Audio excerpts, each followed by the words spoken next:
Fala rapaziada aqui no meu canal do YouTube, beleza? Sejam muito bem-vindos a mais um vídeo aqui no meu canal. Eu sou o Vinícius Penido e você fala comigo diretamente aqui no meu escritório. Eu tava jogando um FIFA, hoje é sexta-feira, a última sexta-feira de 2024 e eu tava aqui numa reflexão. Geralmente quando eu encerro a semana ou quando eu termino as pendências, eu gosto de jogar FIFA enquanto eu estudo, leio algum livro, escuto algum livro, né?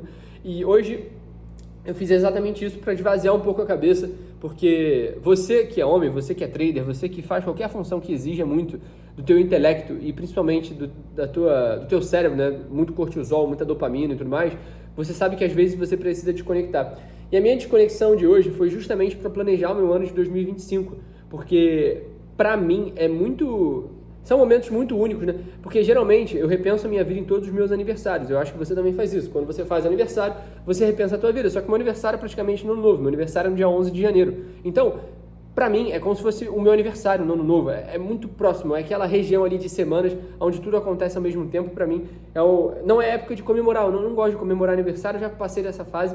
E eu vou inclusive falar disso. Mas primeiro eu vou explicar para vocês por que 2025 tende a ser pior que 2024. Vou explicar qual é o meu plano e quais os meus planos para 2025 e por que eu estou renascendo em 2025 e eu vou entrar num período completamente diferente da minha vida, mais diferente do que quando eu casei, mais diferente do que quando eu me tornei pai, mais diferente do que quando eu me tornei pai pela segunda vez. Vai ser uma nova fase da minha vida e vocês que me acompanham aqui vão ver. Bom, número 1, vamos falar sobre 2025 e eu vou me basear aqui em dados, tá? E não só os dados que o governo traz, tipo IBGE e tudo mais, mas os dados do mundo real, tá? Depois que eu virei pai de família, depois que eu comecei a ter minhas responsabilidades, eu que passei a fazer as compras lá de casa, ou iFood, ou o que seja, mas eu olho o preço das coisas, porque eu gosto de ver como aumenta os preços. Graças a Deus eu não preciso me importar com o preço. Se eu quiser comprar picanha toda semana, como a gente faz lá em casa, a gente tem a cultura de todo sábado fazer um churrasco, a gente faz.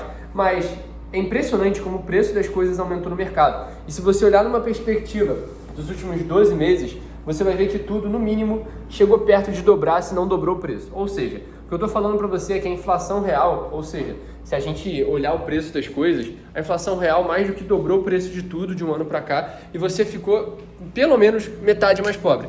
E quem mais sofre com isso? O pobre, obviamente. A gente não é pobre, pelo menos eu acredito que você seja classe média, se você tem acesso a esse vídeo e consome meu conteúdo numa linguagem mais técnica e você não está escutando música do Oruan, então acho que você é uma pessoa que não é classe média. Se você não for classe média, você vai ser algum dia. E esse tipo de pessoa, ela acaba se fudendo muito com esse cenário. Por quê? O rico, ele vai ganhar dinheiro porque ele investe nos negócios dele, que ele consegue repassar o preço dos produtos para o público dele, para os clientes, e consequentemente ele ganha acima da inflação porque ele tem os juros dele, o IPCA mais tanto, então ele vai ganhar dinheiro. Óbvio, ele pode perder um pouquinho do poder de compra, mas para ele não tem problema, porque ele tem um family office, ele tem uma holding nos Estados Unidos que faz parte do patrimônio dele render em dólar, ele tem criptomoedas, então ele consegue se proteger disso. Eu estou protegido disso, eu ganho em dólar. A minha renda em dólar, para mim, é muito melhor o dólar a 6 e pouco. Por quê? Cara, uma operação, todo dia que eu faço uma operação, tem dia que eu acerto, tem dia que eu erro. Quando eu perco cerca de $500, quando eu ganho de $1.000 a $2.000 em um dia. Ou seja, eu tô falando para você que o mínimo, eu posso fazer $1.000 em um dia, isso significa que eu estaria fazendo por dia mais de R$6.000. Então, o que, para mim, é o mesmo trabalho fazer $1.000 ou fazer R$1.000, entende? Então, a partir dessa perspectiva, quero que você entenda que o rico, ele nunca vai se dar mal com o dólar em alta. O pobre e o classe média vão. E aí que entra o ponto. Cara, a minha perspectiva para 2025, eu acho que ela é pior do que para 2024, porque a gente vê aí a política fiscal do Brasil entrando em colapso e a gente sabe que isso gera um efeito dominó, né?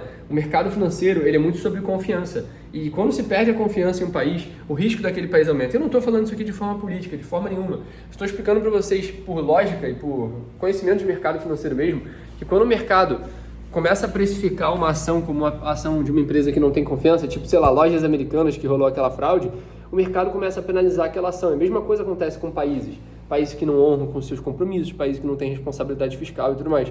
Isso aqui não é um vídeo político, estou te explicando por A mais B, que o Brasil tende a passar por um momento de maior recessão. Eu não acho que a gente vai virar a Argentina, mas eu acho que a gente já virou uma Argentina 2, onde a gente tem cada vez menos poder de compra, onde os ricos ficam cada vez mais ricos, e a gente sabe que a nossa justiça é um pouco estranha, a gente sabe que a gente não tem muita segurança patrimonial aqui, a gente sabe que de uma hora para outra eles inventam uma lei e mudam alguma coisa, e é por isso que a gente precisa ter um cuidado enorme em colocar nossas energias, em colocar o nosso tempo em colocar o nosso conhecimento em um trabalho no Brasil, em uma empresa que você trabalha, o que seja. Por quê? Tu tá, no final das contas, se vendendo. Tu tá se vendendo e passando o teu tempo se dedicando para os outros. E na minha visão, 2025 na tua vida não vai mudar justamente por isso. Por quê? Você espera mais prosperidade, mais coisa boa nesse ano, sendo que você continua fazendo as mesmas coisas. O mínimo que você deveria fazer era pelo menos assumir algum risco, tentar criar um negócio novo, tentar fazer uma coisa nova no ano de 2025. Porque essa é a única coisa que pode mudar a tua vida. É você começar a assumir novos riscos. Não é fazer uma pós-graduação, não é fazer uma nova faculdade, não é se lotar de estudos aleatórios, é assumir riscos. Ou seja, você começar um negócio diferente, você conversar com algum amigo teu para ver uma sociedade, nem que seja, sei lá, vender carro, bicho. Só se mexe, entendeu? E o que eu tô querendo te dizer é, novas atitudes geram novos resultados. E conforme a gente vai ficando mais velho, a virada de ano, ela deixa de ser uma coisa boa e passa a ser uma coisa ruim. Isso principalmente por causa do meu aniversário. Por quê? Porque eu vejo que a minha virada de ano, por exemplo, de 2021 para 2022, foi a melhor de todas. Por quê? 2021 para 2022, eu não tinha nenhum risco, eu não tinha porra nenhuma, eu não tinha dinheiro, eu não tinha nada. Só tinha um sonho de fazer acontecer. Era uma virada de ano com a minha namorada, na época, né, que hoje é minha esposa. E a gente sonhava que ia fazer acontecer. E 2022, de fato, foi o ano que eu mais prosperei, que eu mais mudei de patamar na minha vida. Só que ali eu não tinha responsabilidade nenhuma. Aí depois a virada para 2022 para 2023 já era assim, agora é mais responsabilidade, eu vou me casar. Aí depois eu tive filho no ano. Ou seja, as responsabilidades vão aumentando. A virada de 2024 para 2025 para mim é maior ainda. Por quê? Eu tenho 2 filhos, eu tenho um negócio, eu tenho mais de 6 funcionários e colaboradores que dependem de mim. Eu tenho um negócio, eu preciso assumir os riscos certos no mercado, meus alunos operam comigo. Então, às vezes, a virada de ano, ela só aumenta a tua responsabilidade. Por quê? Agora eu não tenho mais 20 anos, a partir de janeiro eu tenho 21 anos. Ou seja, minha responsabilidade vai aumentando. Eu não estou falando que isso é algo ruim, eu só estou falando que vai depender da forma que você encara. Para mim isso é algo bom, para mim isso é um privilégio. Essa pressão para mim é um privilégio, eu encaro assim.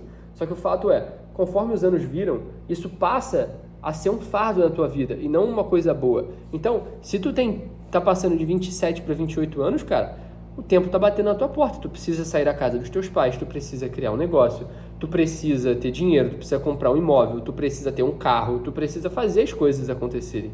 E o tempo bate na tua janela e ele vai cobrar como ninguém. E o tempo, e eu percebi isso na prática, cara, o tempo, ele é a melhor coisa para curar e para te fazer sentir dor. Por quê? Ele vai curar as tuas dores, porque o trabalho somado ao tempo é a única coisa capaz de curar certas dores. Por exemplo, sei lá, você passou por um momento muito ruim, você perdeu 10 mil em um mês no mercado financeiro. Já aconteceu isso comigo. Cara, só o tempo e o trabalho curam. Então, ao invés de tentar recuperar os 10 mil em um dia, eu vou todo dia, opero do mesmo jeito, sigo o operacional, sigo o gerenciamento de risco.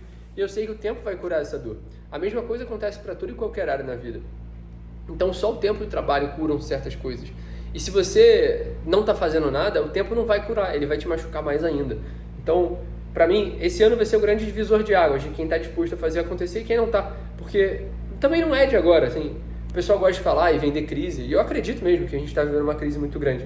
Mas isso aqui é Brasil, sempre foi assim, desde que o mundo é mundo. A gente passa por transpirações, né? Por um suspiro fora da água e depois se afoga de novo. Isso é Brasil.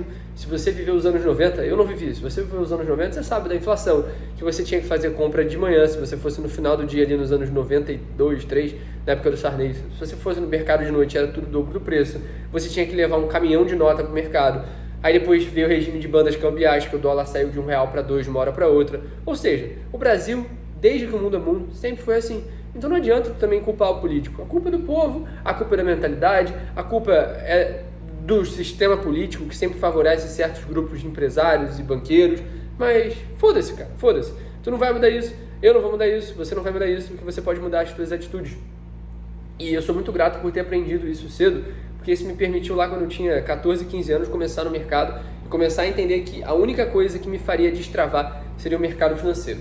E agora eu vou falar com vocês sobre o segundo ponto que eu falei, que em 2025 eu vou morrer e renascer, que é o que eu chamo de Zeitgeist, né?